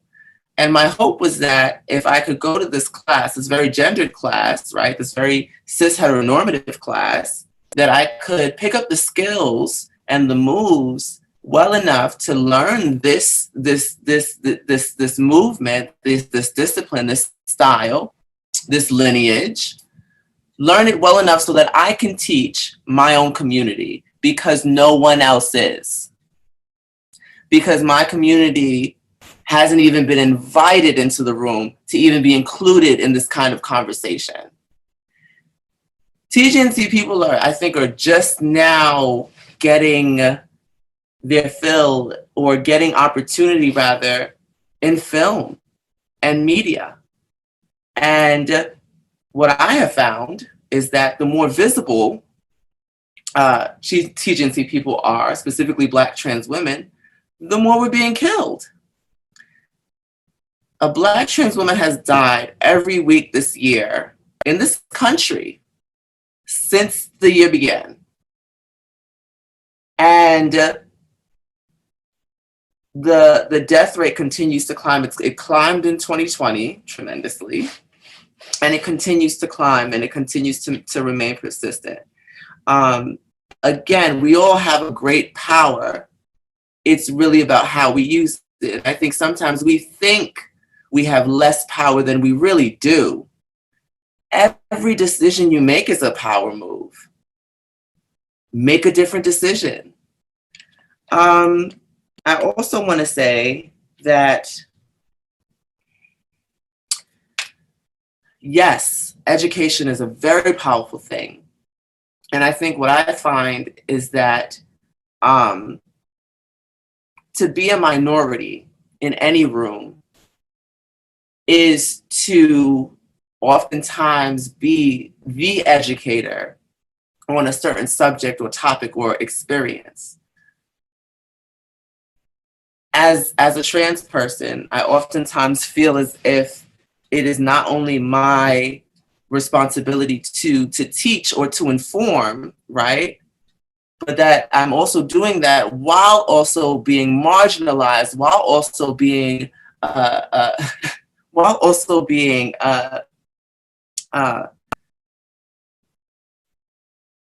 just completely, how can I put it, excluded. I think we're, especially in this pandemic, we're finding more creative means to get our messages out and across. I know I've had to dip and dabble in editing film. That is not my forte, and I do not like it, but it has been different, and it's been necessary for me to figure out how to continue to get my message out there and continue advocating for folks that I believe need to be advocated for. Until people can step into a dance class as easily as they can, a gym, right? Until I think people really begin to value dance as a necessary form of art, form of exercise, form of therapy, it's good for the spirit, it's good for the body. Until that can really be embraced, I don't think we're going to see much change. I think that the dance world will remain something that is gatekept, as the entertainment industry is, in my opinion, cis hetero dominant, and continue to be non-inclusive to different sized bodies, different able bodies, and that's just not okay. It is my belief right now that we are indeed undergoing what I like to call a trans renaissance. Everything in which we're doing, every system, every structure, everything's being questioned. And I think it's necessary. This world is undergoing a transformation. And I think it's very necessary. And I think as facilitators, as leaders, that's our responsibility to continue to reimagine. And I think if art has taught me nothing, it's how do we reimagine? How can this work better for everyone? That's all I have to say. Thank you so much, Linda. Your point about dance as healing, as therapy, brings me really nicely to my last question, which I'll pose for you, Germaul. Since it is clear that we do have so much healing to do as a dance field, and you have created a space for that with your improvisation spaces for Black men. I'm wondering, as I asked Lady Crow, any lessons, any takeaways in creating that space that could be applied more broadly in the dance world? Because we do know that dance has this healing potential, but that potential is not necessarily being fully realized right now. This is Germaul. Thank you for that question. What comes to mind is a statement, a poem that I do in my solo evening called The Gem in I. The Gem in I. This is for me a quintessential moment for our willingness to visit our plans and programs, our goals and objectives to prepare anew, revamp, or revisit our plans for this decade and beyond. We have done so much for so long with so little. We can now do anything with nothing. It's so not hard to find that space of healing. It's harder to keep in that space of agony and quietness and close. It becomes a cancer that can fill the whole dance world that we perpetuates constantly over generations. We can change. We can revisit. We can heal. We can be amongst ourselves as living, breathing, human, thinking, feeling individuals and do better. That's it. Do better. If you are, it's called pedophilia and all whatever, you know what this is happening. You know how it feels. Always put yourself in the people that you are dealing with. This is what's come out of the contemporary improv for Black men, where it has really helped me put myself in the eyes of other Black men that we come from so many different circumstances.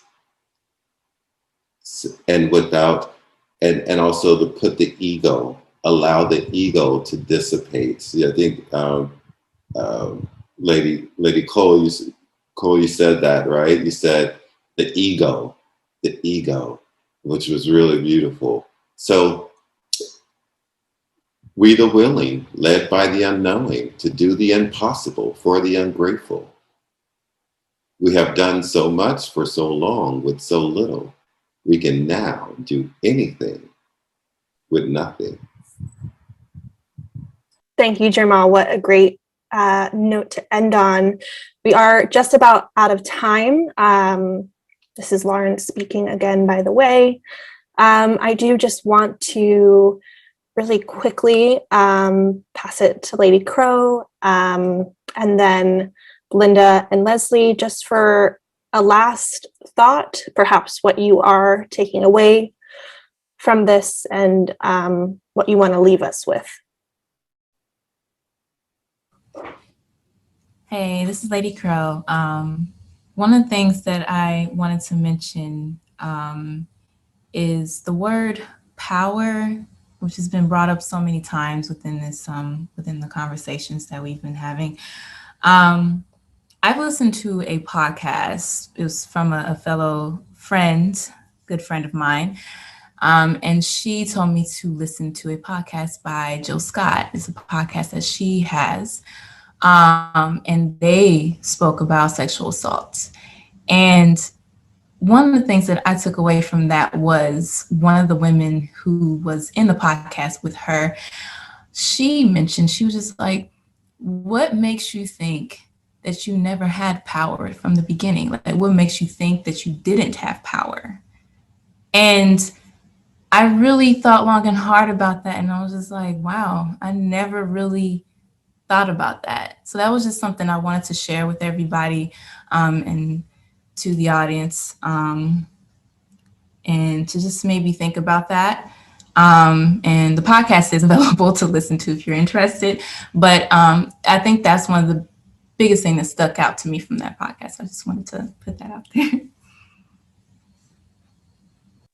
Thank you so much, Lady Crow. Linda, anything you are taking away from this or want to leave us with?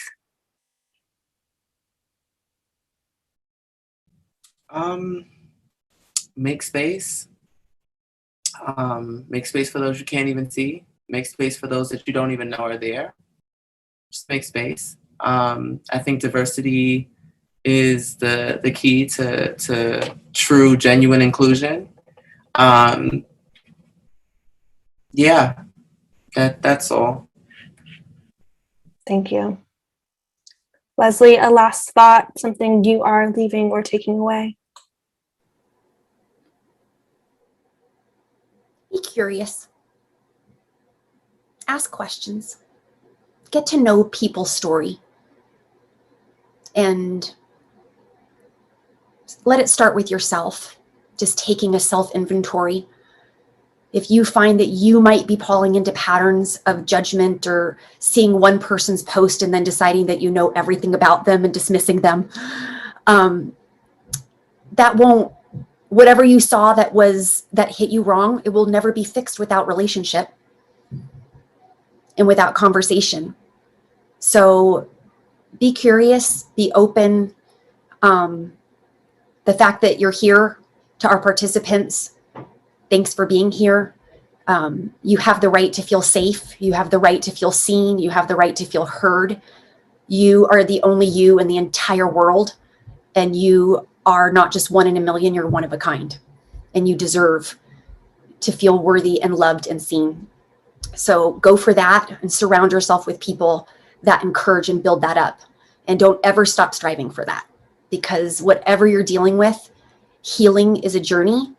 It's not just a destination, but it's absolutely possible for you to come to a better place. If anyone here on this call is feeling sad or alone, there are people here that love you, not because we know you, but because you're a fellow human and you're worth it to be loved.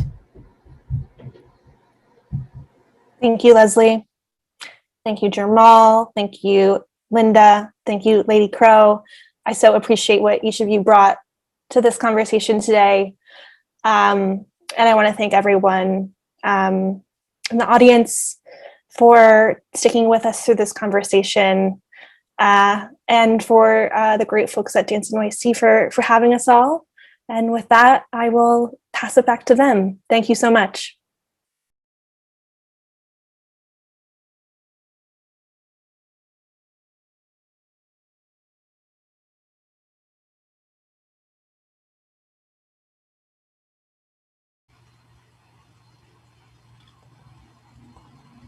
Hi everyone, good afternoon. My name is Marismael Espinosa. I use the pronouns they, them, theirs. I'm a dance artist, queer Mexican immigrant of light brown skin, no visible disabilities. I'm currently occupying Kumeyaay land, Kumeyaay territory, which is the south, in the southwest of the country, currently known as San Diego, and Tijuana, which is the land of my birth. I am wearing a green sweater, hair pulled back. The background is white on the left, and there's a white door on the right. I'm here as the Dancers Resource Social Worker, and I'm here to tell you a little bit about the Actors Fund and the services available to you. And it's all in context of this great conversation about power or abuse of power, gender-based injustices, taking care of ourselves, and really also taking care of our communities. And I want to tell you about this, the Actors Fund, which is a national organization that provides social services to the entertainment community, right? I won't take too much of your time, but I do want to say that some of those services include mental health services. And those mental health services are really broad. There's a lot of it's a really broad array of services, including short-term counseling, mental health assessments and referrals, support groups for dancers, support groups for entertainment professionals, also healing groups for Black identified performers, as well as non-Black people of color. In addition to that, we also have more clinical groups like cognitive behavioral therapy groups, mindfulness-based cognitive therapy groups. And to say the least, there's a lot of different services. I'm only naming a few, but one of the programs that I really want to bring forward is the Artist Health Insurance Resource Center, because I think we have to acknowledge that mental health services are a lot of times out of reach because of how expensive it can be, or because people don't have health insurance. And the Actors Fund has a program called the Artist Health Insurance Resource Center. And the Artist Health Insurance Resource Center is available for folks to come and really find the best type of insurance that meets their needs, right? There's also weekly seminars that the AHRC, or Artist Health Insurance Resource Center, provides. These weekly seminars really inform folks about what the Affordable Care Act is, what is it, how to apply for it. There's also folks in both California and New York that are there to help folks enroll in both Medicaid, Medi-Cal. So there's a lot of different services, and I don't want to take too much more time here because I know that it's been a long day for a lot of us. But yeah, if you want information, we're going to be posting it on the chat, so you can contact me directly as the social worker for the Dancers Resource, or you can contact any of the 3 offices. We have an office in New York that serves the Eastern region, an office in Chicago that serves the Central region, and an office in LA that serves the Western region. But we're a national organization that provides this and many, many other services for people in the entertainment industry. I'm going to pass it over to Parijat, and thank you all so much for this wonderful conversation. Thank you to the panelists.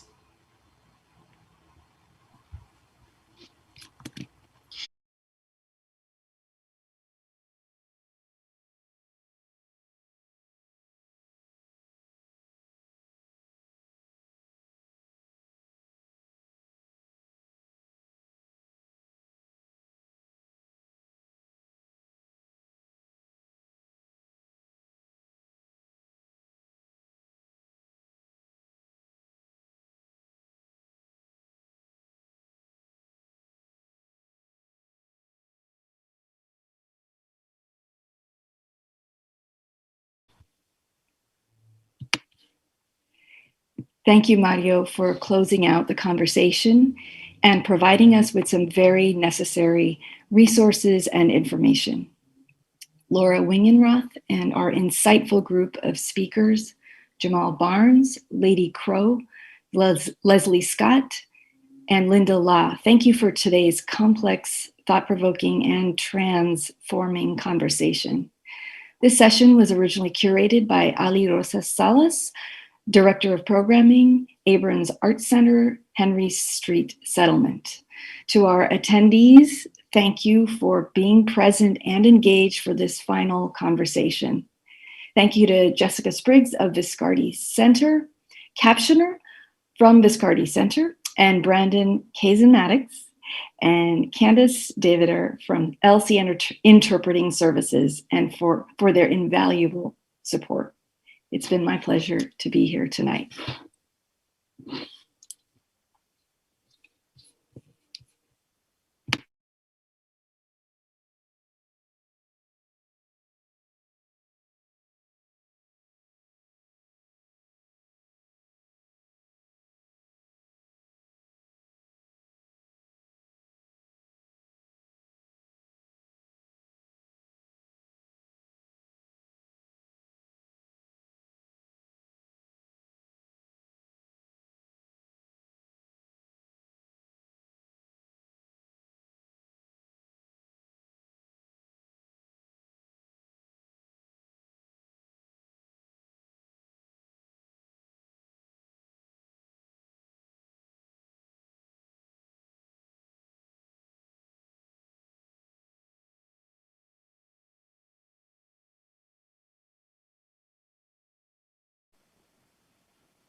Thank you, Parijat, and thank you for bringing us to the end of an immense, intense, luscious, magical, and exciting 4-day experience.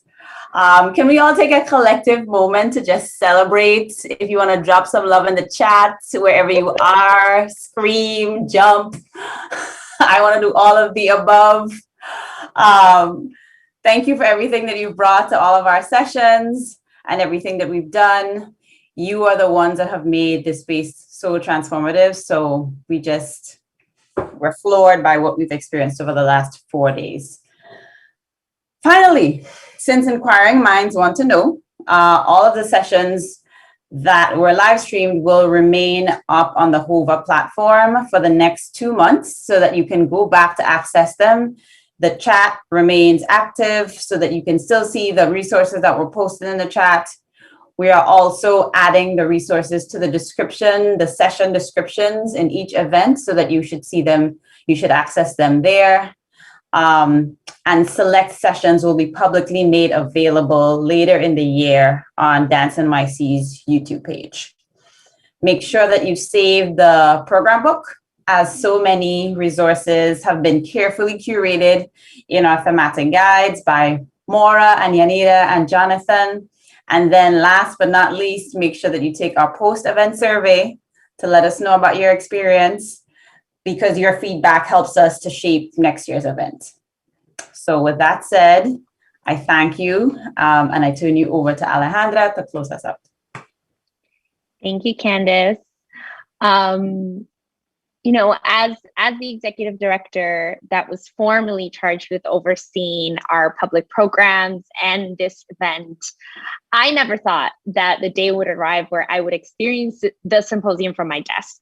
I also never thought that I would get the opportunity to experience it as an audience member, just like you, moved, inspired, thrilled by the material, confronted, and that I would be able to also witness our collective digging into these conversations so deeply, and conversations that have started before we showed up and will continue long before we're here. And so I'm just so very grateful that I've been able to experience the symposium in this new way and to witness Candace's greatness in everything that we've done. My deepest wish for us is to take the next few days, the next few weeks and months to reflect on all that's been shared, finding ways for us to bring about the very change that is needed in our sector right now. My hope is that you feel empowered, equipped, exhorted, and positioned by what you have witnessed with us this week. Now it's up to you to take concrete actions that help us to create the thriving dance ecology that we have long needed. As one of our speakers very brilliantly noted this week, book clubs won't save us from white supremacy. And instead, in the words of Sidney Mosley, come an apprentice. It's our collective duty to dismantle white supremacy and to build a new ecology in its place so that all of us as workers, as artists can thrive, and so that dance can thrive. I extend a resounding roar of celebration and appreciation for the brilliant curation of the one and only, the incomparable Candace Thompson-Zachary. I can't see the chat, but I want y'all to flood the chat right now. This is the moment. Flood the chat with the love for the guidance and the care of our Symposium Programming Committee, to each of the members of the Dance NYC team, to our producing partners and our hosts, our many JEI partners and partners across the field, the community and committee and task force members that help to steward our programs overall, to our funders and our supporters. Thank you to all of you for making this year's symposium possible. What you and we have experienced is, and what's been manifest on your screen this week has never and will never be the labor of one individual, but rather of a community whose fruits you were able to be nurtured by over the course of these few days. As a collective of workers and as an institution, we also offer our thanks to the original stewards of this land, the Lenape people, to Emily Johnson and to River Whittle for being willing to share their personal stories and histories and allowing us to be their apprentice. As a reminder, we encourage you to visit our land acknowledgement resource page on our website so that you too can start to do what is within your power to create pathways of access and resources for Lenape people to return to Lelape Hoking today. And to each of you, our attendees, thank you for your generosity and presence as we navigated the digital realm and as we pushed you to ask questions, to stretch, to wonder alongside with us. This event is for you and because of you. And really, as we look to the year ahead, Dance NYC remains committed to continuing to work as a coalition-based services, content, and decision-making collective, interrogating our place within this community and our use of resources, influence, and power to ensure that dance and dance workers can thrive here in New York City. In order of that commitment, in order to honor that commitment, and to continue our practice of rest and restoration, the Dance NYC offices will be closed directly following the symposium from Monday, March 22nd through Sunday, March 28th. We will be resting. Do not send us an email because we will not be answering. And then on Monday, March 29th, upon our return, we will be turning inward to focus on intention setting for the next, the remaining of the year through Sunday, April 4th. So what that means is that we will be back for public service to answer your emails and your questions and to support you as of Monday, April 5th. If there is anything that you need, please check out our FAQs page on our website or visit the many resources that are available 24 hours a day, year-round on dance.nyc. Thank you for trusting us to serve you and for all that you do for dance. Here's to another successful year of #DanceSimp.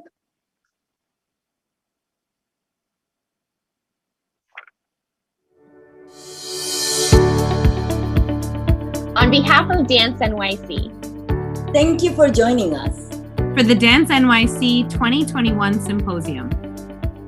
We are a collective of workers, artists, administrators, and dreamers. We are New Yorkers for dance.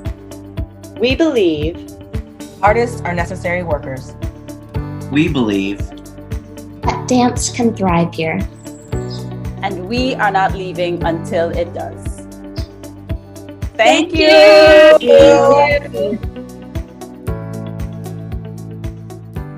Thank you for joining the 2021 Dance NYC Symposium. A special thanks to our funders, the Andrew W. Mellon Foundation, the Howard Gilman Foundation, the New York City Department of Cultural Affairs, the New York State Council on the Arts, and the National Endowment for the Arts.